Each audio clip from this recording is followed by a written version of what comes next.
So this week I'm in Bulgaria and I've got the Parrot Anafi with me. So let's give it a quick try and I'll talk about what I love and hate about this little drone.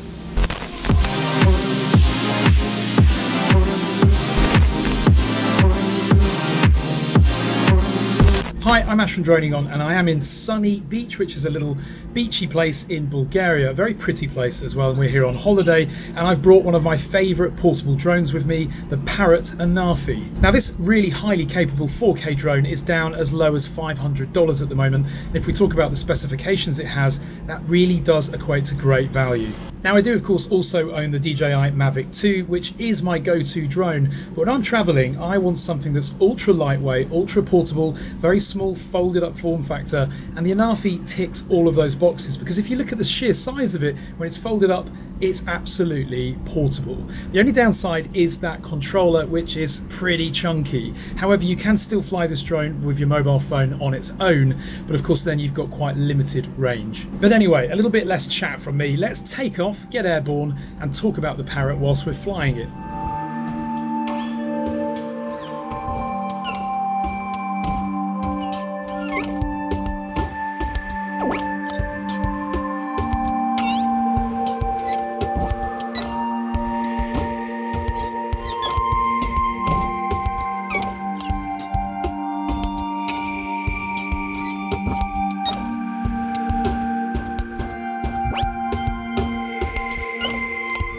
So this is 4K firstly, which of course the Mavic Mini is not. And genuinely the quality from this drone is just so crisp. It's on par with the Mavic 2 Pro in my opinion.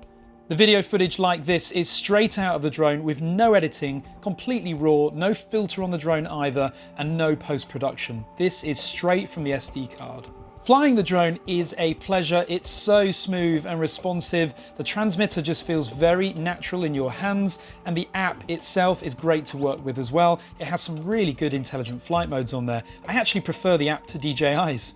The drone is also super quiet, so I flew this from the balcony of our holiday apartment and you just wouldn't have known it was there even when it was just 10 meters away from you on takeoff. It's so quiet, it's unreal. The range is very good as well, and it does limit you when you're flying with the app only, but when you're on the transmitter, you've got at least a couple of kilometers of range, which is more than enough. A few things I don't like. The SD card placement is a bit irritating. It's actually under the battery. Also, I had a few instances where video is corrupt or unplayable. I was able to recover the video, but it is an inconvenience. And the build quality is very lightweight because it's a fragile drone, but then the drone doesn't weigh a lot, and that's why. Its folded shape is a bit awkward with its arms sticking out, but that's only really when it's not in its case. And finally, just coming back to that controller, it is a bit too chunky. One thing I do, however, love is the 2.8 times optical zoom, which in scenarios like this, where I'm flying above a big open field, I can zoom in and it gives the impression that I'm flying over the town and the houses. Invaluable when you're flying in an area where you are limited and don't want to overfly property. It also has a digital zoom, but we don't want to use that because you're better off digital zooming in post.